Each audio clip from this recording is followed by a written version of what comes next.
जी मोहतरम राना इरादत अली खान साहब जी।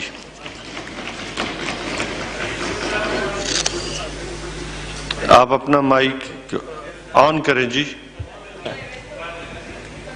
जी ऑन। जी बिस्मिल्लाहिर्रहमानिर्रहीम। शुक्रिया चेयरमैन साहब, आपने इस 2021-22 के बजट पे तकरीर करने का मौका दिया। सबसे पहले मैं ये कहना चाहूँगा कि हुकूमत का जो ग्रोथ फिगर जो है वो इनके वज़ीरे ख़जाना की तादाद से कम है, जो इनका गिवन फिगर है, और अगले साल तक इनकी ग्रोथ इसी तरह रहेगी कि इनके वज़ीरे ख़जाना के नंबर बढ़ते जाएंगे और जो इनकी ग्रोथ है वो कम तर कम होती जाएगी। और इवन ये जो 3.9 का फिगर है ये भी एक नंबरों की हेर फेर है और इसका हकीकत से कोई ताल्लुक नहीं है, क्योंकि जो अवाम को इतनी ग्रोथ नज़र नहीं आ रही। अवाम तो महंगाई के तले पिस चुकी है, जो अशिया खुर्दनोश है उनमें बहुत ज़्यादा कीमतें बढ़ गई हैं, जिसकी वजह से अवाम बहुत परेशानी में है। और इस कोविड और पेंडेमिक में जिसमें पहले ही कारोबार कम हो रहा है, अवाम पे हल्के फुल्के महंगाई के लगातार कभी पेट्रोल पंप जिस तरह पिछले बजट में गिराया गया, एक अभी कुछ दिन पहले पेट्रोल प्राइस इंक्रीज करके अवाम की मुश्किलात में मजीद इजाफा किया जा रहा है। जो गवर्नमेंट के आते वक्त पाकिस्तान जो था वो चीनी और आटे दोनों में खुद कफील था, बल्कि एक्सपोर्ट हो रही थी। और अब ये ऐसा टाइम आ गया है कि जो हमारी गंदम है उसकी बंपर क्रॉप होने के बावजूद भी हमें गंदम इंपोर्ट करनी पड़ रही है। तो उस वजह से अभी तक हमें यह नहीं पता चला कि हमारे जो आटा चोर चीनी चोर हैं उनके खिलाफ क्या कार्रवाई की है इस हुकूमत ने। उसके बाद जो 3 साल लगातार गवर्नमेंट ने रेवेन्यू का, एक्सपोर्ट का, जितने भी इन्होंने टारगेट सेट किए थे, कोई ऐसा टारगेट नहीं है जो इन्होंने मीट किया हो। उसके बाद जनाब स्पीकर, जो मेरे दिल के सबसे करीब शोबा है और जो हमारी इकॉनमी का सबसे अहम हिस्सा है वो है शोबा ज़राअत। तो मैं इस पे बात करना चाहूँगा कि पाकिस्तान जो है एक ज़राई मुल्क है, सबसे ज़्यादा आपकी लेबर फोर्स इधर है, आपकी जीडीपी में एक बहुत अहम हिस्सा लेबर इसका ज़राअत का है और इसकी वजह से ही आपको फूड सिक्योरिटी मिलती है। लेकिन जो बजट स्पीच थी उसमें 8400 अरब के बजट में, जो बजट स्पीच में सिर्फ 12 अरब का जिक्र किया गया, तो जो नहायत ही नामुनासिब है। और जो एक ज़राअत को पैकेज दिया जाना चाहिए वो मज़ीद बढ़ाना चाहिए। जो आपका इस साल का बजटेड डेवलपमेंट एक्सपेंडिचर है फूड सिक्योरिटी और ज़राअत की मिनिस्ट्री का, उसमें, और जो पिछले साल का बजटेड एक्सपेंडिचर था उसमें 13 अरब की कमी है। ये तो ऐसा शोबा है जिसमें आपको हर साल पैसे डबल करने चाहिए, लेकिन इस शोबे में पैसे जो हैं वो कम हो रहे हैं। जनाब स्पीकर, अभी जो आलू की कीमत है उसमें कमी आ गई है और अब ऐसे हालात पैदा हो रहे हैं कि जो किसान है वो बेचे तो उसका फसल का किराया पूरा नहीं होता, खर्चा पूरा नहीं होता, और अगर कोल्ड स्टोरेज में रखेगा तो कोल्ड स्टोरेज का वो किराया नहीं दे सक रहा। तो इस पे काइंडली किया जाए। और जो हमारी मकई की फसल थी उसका रेट बहुत नीचे आ गया है और जो मिल्स हैं हमारी, उन्होंने सौदा कैंसिल कर दिया है। और एक ये बहुत ऐसा मौका आ गया है जहां गवर्नमेंट को इंटरवीन करके किसान को रेस्क्यू करना चाहिए। उसके बाद जो आपकी बजटेड एलोकेशंस हैं उसमें जो आपकी एग्रीकल्चर प्रोडक्टिविटी को एनहांस करने के लिए सिर्फ 2 अरब रखा गया है। हालांकि पाकिस्तान का जो ज़राअत का शोबा है उसमें सबसे बड़ा मसला ही ये है कि हमारी प्रोडक्टिविटी की कमी है, पैदावार की कमी है, और हमें पैदावार बढ़ाने की ज़रूरत है। उसके लिए ज़्यादा पैसा रखना चाहिए। उसके बाद जो एग्रीकल्चर, प्राइम मिनिस्टर ने एग्रीकल्चर ट्रांसफॉर्मेशन प्लान अनाउंस किया था आज से 1 साल पहले, वो सिर्फ कागज की हद तक है। और ये जो बजट में छोटी मोटी चीजें ज़राअत के लिए रखी गई हैं ये उसी की एक्सटेंशन है जिससे अवाम को फायदा नहीं पहुंचेगा। हमारी जब हुकूमत थी पाकिस्तान मुस्लिम लीग नवाज की, तो हमने एक बड़ा वाज़े और जामिया किसान पैकेज अनाउंस किया था, जिसकी वजह से हमारी जो एग्रीकल्चर सेक्टर की ग्रोथ है वो भी बढ़ी थी और किसान को फायदा हुआ था। उसके बाद जनाब स्पीकर, जो एग्रीकल्चर रिसर्च है उस पर बिल्कुल कोई फोकस नहीं हो रहा। और इस दफ़ा गवर्नमेंट ने जो क्लाइमेट चेंज की मिनिस्ट्री है उसका बजट तो डबल किया है, लेकिन उसमें climate change smart agricultural practices जो हैं जिनसे हमने अपने ज़राई शोबे को, किसान को क्लाइमेट चेंज से बचाना है, उसके लिए कोई मद में कुछ नहीं रखा गया। उसके बाद हमारी नवाज शरीफ साहब की हुकूमत में जो हमारा ट्यूबवेल का टैरिफ था वो 5 रुपए 35 पैसे कर दिया गया था और सब्सिडी दी गई थी, जो किसान है वो उसको फायदा हो, लेकिन वो भी अब वापस ले ली गई है। इसलिए ये जो है फौरी तौर पे इसको इंक्रीज करना चाहिए। उसके बाद जनाब स्पीकर, जो हमारा इकोनॉमिक एडवाइजरी काउंसिल है उसमें एक भी ऐसा बंदा नहीं है जिसका एक ज़राई बैकग्राउंड हो, और यही वजह है कि जो हमारा एग्रीकल्चर सेक्टर है उसको बार बार निगलेक्ट किया जाता है, क्योंकि जो एग्रीकल्चर की और हमारी मजबूरी इकोनॉमी की पॉलिसीज बना रहे हैं उसमें जो किसान है उसका कोई वाली वारिस नहीं बन रहा। उसके बाद कॉटन की फसल, इस दफ़ा रिकॉर्ड हमारा कॉटन की बुरी फसल हुई है, लेकिन उसके रिवाइवल के लिए भी कोई ख़ास पैसे नहीं रखे गए, बल्कि कॉटन फाइबर को इंपोर्ट करने की इजाज़त दी गई है, जिससे ये काम मज़ीद ख़राब होगा। उसके अलावा एग्रीकल्चर मशीनरी के लिए 2 लाख रुपया रखा गया है, लेकिन अब जो ट्रैक्टर की कीमत है वो बहुत बढ़ गई है और उसके लिए 2 लाख की सब्सिडी नाकाफ़ी है। इसके अलावा जो हमारा पाकिस्तान ब्यूरो ऑफ स्टेटिस्टिक्स ने आखिरी एग्रीकल्चर मशीनरी का सर्वे किया था या सेंसस किया था, वो 2004 में किया था। तो 2004 में और अब में बहुत फर्क आ गया है, कोई हमारे पास एक्यूरेट डाटा नहीं है। इसलिए सबसे पहले तो ये डाटा जो है इसको अपग्रेड करने की जरूरत है। उसके बाद हमें हर साल हॉर्टिकल्चर में $1 बिलियन का नुकसान हो रहा है, सिर्फ इस वजह से कि हमारे पास कोल्ड स्टोरेज नहीं है, और मकई और चावल और गंदम की फसल में 343 बिलियन एज पर USAID की जो स्टडी है उसमें नुकसान हो रहा है, क्योंकि हमारे पास स्टोरेज के साइलोज नहीं हैं।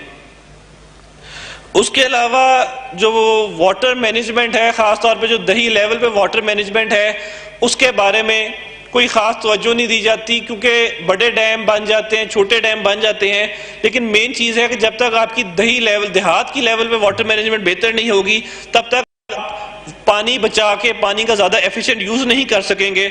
और उसके बाद आपको ये चाहिए कि आप ड्रिप इरिगेशन पे सब्सिडी दें, उसको प्रमोट करें, क्योंकि ड्रिप इरिगेशन ही एक ऐसी टेक्निक है जिससे आपका पानी भी बचेगा और आपकी जो प्रोडक्टिविटी है वो भी बढ़ेगी और ख़र्चा भी कम होगा। उसके बाद जो लाइफ स्टॉक पे कस्टम फ्री वैक्सीन की इंपोर्ट की इजाज़त दी गई है, इससे बड़े फार्म्स को, लाइफ स्टॉक फार्म्स को तो इजाफा हो जाएगा, लेकिन जो छोटे हमारे किसान हैं जो करते हैं उनको उसी तरह लाइनों में लग के इंतज़ार करना पड़ेगा कि कब गवर्नमेंट का वेट डॉक्टर आता है और हमारे लगाता है। उसके अलावा मैं पोल्ट्री सेक्टर का जिक्र करना चाहूँगा कि गवर्नमेंट ने पोल्ट्री की जो फीड के 9 इंग्रेडिएंट्स हैं उस पर ड्यूटी कम करके जो पोल्ट्री फीड के 54 इंग्रेडिएंट्स हैं उस पे आपने इंपोर्ट GST जो है उसको 17% तक ले गए हैं, जिससे जो पोल्ट्री की फीड है वो महंगी होगी और उसके अलावा जो हमारी प्राइस है वो ज़्यादा होगी। उसके अलावा 17% GST जो है वो हैचिंग एग्स की इंपोर्ट पे लगा दी गई है। इससे क्या होगा कि एक तो इंपोर्ट कम होगी और उससे आपकी जो पोल्ट्री की प्रोडक्शन है वो कम होगी। इसलिए ये दोनों जो टैक्सेस लगाए गए हैं ये फिलफोर वापस लेने चाहिए। उसके अलावा जनाब स्पीकर, मैं अपने हल्के के कुछ मसाइल की तरफ तवज्जो दिलाना चाहता हूँ। इसमें सबसे पहले तो एक आजकल हमारे हल्के में मसला चल रहा है कि 1200 दुकानें हैं जो हमारी म्युनिसिपल कमेटी की और दूसरे जो है हमारे सूबाई महकमे उनकी हैं, और 1200 दुकानों का जो किराया है वो 3600-4800 तक है, लेकिन अब उसे बढ़ाकर 22,000 से 40,000 तक लेके जाया जा रहा है और उसके बाद कहा जा रहा है कि इनकी दोबारा ऑक्शन भी होगी।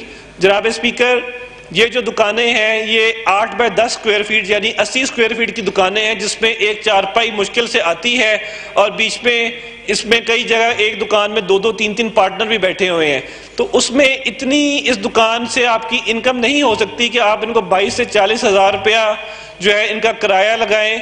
तो उससे क्या होगा, और ऑक्शन करने से जो हमारी शहर की सोशल फैब्रिक है, जो हमारा सोशो इकोनॉमिक लोकल इकोनॉमी है, जो ताजिर हैं उनको बहुत ज़्यादा नुकसान होगा और एक हमारी जो लोकल इकोनॉमी है वो बर्बाद हो जाएगी। इसलिए मैं आपसे रिक्वेस्ट करता हूं कि आप इधर से डायरेक्शन जारी करें कि इस किराए के इंक्रीज को फिलफौर वापस किया जाए और जो स्टैंडर्ड इंक्रीज होता है 10 से 20% का उस पर लेके जाया जाए, ताकि जो हमारे ताजर बरादरी है, जो कारोबारी लोग हैं, उनका कारोबार चलता रहे, क्योंकि इससे बहुत ज़्यादा बेरोज़गारी होगी और हमारे शहर में काफ़ी मसाइल पैदा होंगे। ये एक ऐसा मसला है जो किसी सियासी पार्टी का मसला नहीं है, ये गैर सियासी मसला है, इसलिए इसका फौरी हल होना चाहिए।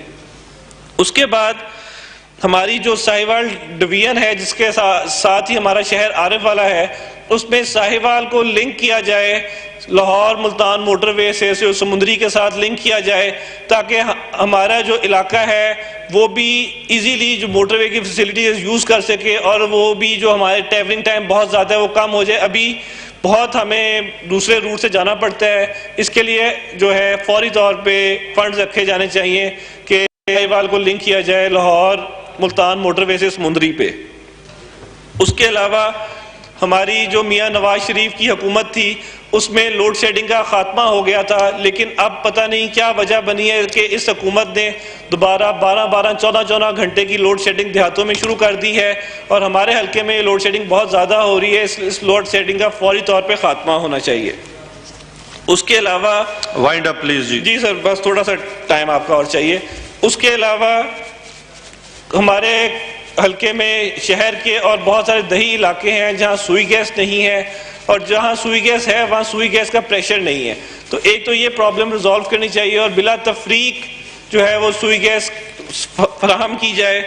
उसके अलावा सीवरेज के मसाइल हैं, क्लीन वाटर सप्लाई के मसाइल की स्कीम के मसाइल हैं, वो भी हल किए जाने चाहिए। इसके अलावा जो हमारे हल्के में एक ये प्रॉब्लम आ रही है और ये दूसरे हल्कों में भी इलाकों में भी आ रही होगी कि जो ट्यूबवेल के कनेक्शन के लिए जब अप्लाई करते हैं तो उसका सामान आने में 6 से 8 महीने लग जाते हैं, जिसकी वजह से किसानों को बहुत ज़्यादा मसाइल होते हैं और ये करप्शन का रास्ता खुलता है। इसलिए ये जो मसला है ये हल होना चाहिए कि या तो किसानों से आधे पैसे बाद में आधे पैसे पहले ले लिए जाएं, या डिलीवरी से मटेरियल की डिलीवरी से 15 दिन पहले ले ली जाएं, क्योंकि किसानों के पैसे भी बुक हो जाते हैं, उनको सामान भी बहुत मुश्किल से मिलता है। उसके अलावा जो कोविड की वैक्सीनेशन है उसमें गवर्नमेंट ने बहुत ज़्यादा नाकामी और निकम्मापन दिखाया है कि इन्होंने प्री बुक कोई नहीं की। दुनिया के जितने भी डेवलप्ड मुल्क थे सब ने प्री बुक वैक्सीन कर ली और वो वैक्सीनेशन में हमसे इसीलिए आगे हैं क्योंकि उन्होंने टाइम से स्टॉक्स मैनेजमेंट कर दिए और हम चंदे की वैक्सीन का इंतजार करते रहे कि जैसे हमें कोई मुफ्त में देगा, और मुफ्त में तो सबसे एंड में मिलता है। इसलिए हमारा जो वैक्सीनेशन प्रोग्राम है वो सबसे स्लो है, क्योंकि हम ज़कात की और फितराने की वैक्सीन का इंतजार कर रहे हैं। उसके अलावा जनाब स्पीकर, जो आज से 2 साल पहले कश्मीर पे शब खून मारा गया था, वो सिर्फ सरीना चौक में घड़ी लगाने से मसला हल नहीं होगा। हुकूमत को ऐसे कॉन्क्रीट डिप्लोमेटिक और दूसरे स्टेप्स लेने चाहिए जिससे जो कश्मीर के लोग हैं जो लॉकडाउन में हैं, कर्फ्यू में हैं, वो उनकी जिंदगी जो है। प्लीज जी सर बस 2 मिनट और तो आप अपना 13 मिनट डालेंगे, आपके 8 मिनट थे, आपको 13 मिनट दे दिए। सर बस अब मैं 2 मिनट में खत्म कर रहा हूँ। 1 मिनट चले 1 मिनट में खत्म कर रहा हूँ। तो सर कश्मीर का जो इशू है उस पर हुकूमत ने कश्मीर का सौदा करके पाकिस्तान की जो पोजीशन थी इतनी उसको बहुत नाकाबिले तलाफी नुकसान पहुंचाया है, इसलिए अवाम इस हुकूमत को कश्मीर पर कभी माफ नहीं करेगी। और दूसरा एक इशू आया है कि कलभूषण को जो NRO मिला है उसको मिलिट्री कोर्ट्स में अपील के खिलाफ के फैसले के खिलाफ अपील की वो सहूलत मिली है जो एक पाकिस्तानी शहरी को भी नहीं है। तो इसका हुकूमत आज तक जवाब नहीं दे सकी। सर बिल्कुल अब मैं ख़त्म करने लगा हूँ। बस मैं ये कहूँगा कि इस हुकूमत ने आने से पहले करप्शन का जो बनाया था, रेस रचाई थी, उसमें इतनी करप्शन हो चुकी है और ख़ास तौर पे पंजाब में लोकल लेवल पे 10 गुना ज़्यादा रेट बढ़ चुका है करप्शन का। तो इसलिए करप्शन को कम किया जाए, लोगों का खून पीना बंद किया जाए ताकि अवाम जो है। थैंक यू जी। मोहतरमा मुसर्रत रफीक मैसरा साहब। शुक्रिया जनाब चेयरमैन साहब, आपका बहुत शुक्रिया। आपने मुझे इस PTIMF अवाम दुश्मन बजट पर बात करने का मौका दिया।